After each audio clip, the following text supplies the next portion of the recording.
Pendekatan dan model pelayanan BK Pola 17+ oleh kelompok 4 dengan anggota Adila Siregar, Alvino Otra, Fiska Destrizda, Panji Fahendra, dan Windy Febriatika. Pendekatan dan model pelayanan BK Pola 17+. Pada tahun 1993, penyelenggaraan pelayanan bimbingan dan konseling atau BK di sekolah memperoleh perbendaharaan istilah baru, yaitu BK Pola 17. BK Pola 17 adalah pola dasar dalam bimbingan dan konseling yang dilaksanakan di lingkungan sekolah. Adapun jenis pola-pola tersebut meliputi 4 bidang bimbingan, 7 layanan BK, dan 5 kegiatan pendukung BK. Bidang bimbingan. Yang pertama, bidang pribadi, bidang sosial, bidang belajar, dan juga bidang karir. Bidang pribadi. Pada bidang pribadi ini, konselor fokus kepada pribadi masing-masing klien. Di antaranya yang pertama, pemantapan sikap dan kebiasaan serta pengembangan wawasan dalam beriman dan bertakwa kepada Tuhan Yang Maha Esa. Pada pelayanan ini, bimbingan dan konseling ini, konselor membantu klien untuk mendekatkan diri kepada Tuhan Yang Maha Esa dan juga mampu dalam bersikap dan juga melakukan kebiasaan-kebiasaan yang baik. Poin yang kedua, pemantapan pemahaman tentang kelemahan diri dan usaha-usaha penanggulangannya. Dalam pelayanan ini, konselor membantu klien untuk tidak hanya fokus pada kelemahan, tetapi harus mengetahui cara mengatasi kelemahan tersebut. Poin yang ketiga, pemantapan pemahaman tentang kekuatan diri dan pengembangannya untuk kegiatan yang kreatif dan produktif. Pada poin ini, konselor membantu klien untuk menemukan kelebihan pada dirinya agar bisa dikembangkan sebagai sesuatu yang produktif dan juga kreatif. Poin keempat, pemantapan kemampuan mengambil keputusan. Dalam hal ini, klien diharapkan dapat mengambil suatu keputusan untuk dirinya sendiri. Poin yang kelima, pemantapan dalam perencanaan dan penyelenggaraan. Bidang sosial. Pemantapan kemampuan berkomunikasi baik lisan maupun tulisan.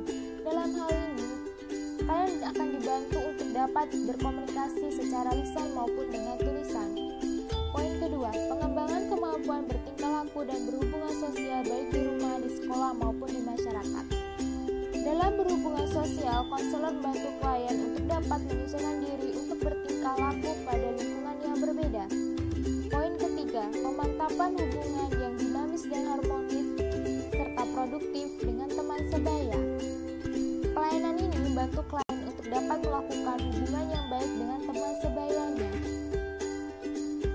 Poin yang keempat, orientasi tentang hidup berkeluarga. Tidak hanya dalam pertemanan maupun di sekolah dan masyarakat, tetapi pada pelayanan ini juga kita diperkenalkan bagaimana kehidupan berkeluarga. Yang kelima, pemantapan tentang peraturan, kondisi, dan tuntutan sekolah, rumah, dan lingkungan. Dengan adanya pemantapan ini, diharapkan klien dapat mengondisikan dirinya dalam suatu kondisi maupun tuntutan pada lingkungan-lingkungan yang berbeda. Poin selanjutnya atau poin yang terakhir adalah pemantapan kemampuan menerima dan mengemukakan pendapat serta berargumentasi. Dalam berhubungan dengan orang lain, klien diharapkan untuk dapat menerima pendapat orang lain atau dapat mengemukakan pendapat serta dapat juga berargumentasi. Bidang belajar. Pengembangan sikap dan kebiasaan belajar untuk mencari informasi dari berbagai sumber belajar. Dalam hal ini, diharapkan klien tidak hanya mencari suatu informasi ketika diminta, tetapi mengembangkan sebuah kebiasaan untuk selalu mencari tahu dari berbagai sumber. Selanjutnya mengenai pemantapan disiplin belajar dan berlatih baik secara mandiri atau kelompok. hari ini, klien diminta untuk dapat berdisiplin, dapat berlatih, dan juga dapat bekerja sama ataupun sendiri melakukan suatu tugas yang diberikan oleh guru. Pemantapan penguasaan materi program belajar di sekolah. Selain mengetahui cara belajar, klien juga dibantu untuk dapat mengetahui mengenai program-program belajar di sekolah.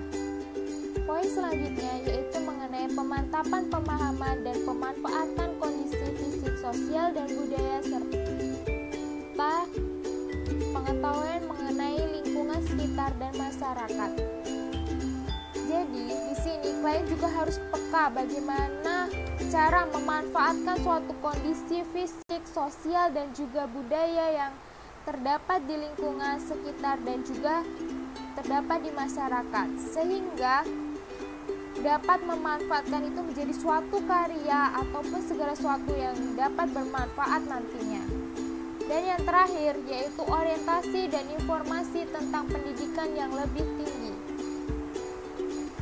Selain kita hanya dilatih untuk belajar, kita juga harus menentukan apa yang akan dilakukan di masa yang mendatang, seperti mengetahui atau memperkenalkan diri mengenai pendidikan yang lebih tinggi.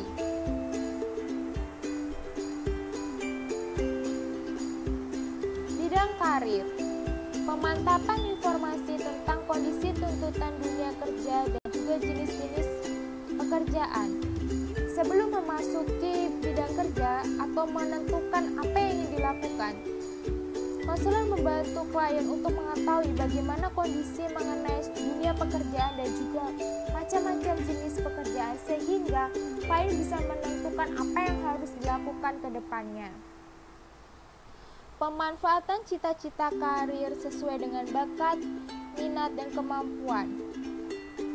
Ketika konselor melihat klien memiliki sesuatu pada dirinya atau bisa disebut dengan bakat dan juga melihat bagaimana kemampuan maupun minatnya, konselor akan bantu klien untuk menentukan atau memanfaatkan hal tersebut untuk dijadikan sebuah cita-cita untuk menjalankan sebuah karir di masa yang akan datang. Pengenalan terhadap dunia kerja dan usaha untuk memperoleh penghasilan untuk memenuhi kebutuhan hidup. Dengan adanya pengenalan tersebut, kita dapat melakukan suatu hal yang lebih maksimal sehingga kita dapat memperoleh penghasilan yang cukup untuk memenuhi kebutuhan hidup kita. Pemantapan pemahaman diri berkenaan dengan kecenderungan karir yang hendak dikembangkan. Pada poin ini, konselor akan bantu klien untuk lebih memahami diri, untuk menentukan bidang yang mana yang akan kita pilih untuk mengembangkannya menjadi sebuah karir dalam kehidupan kita.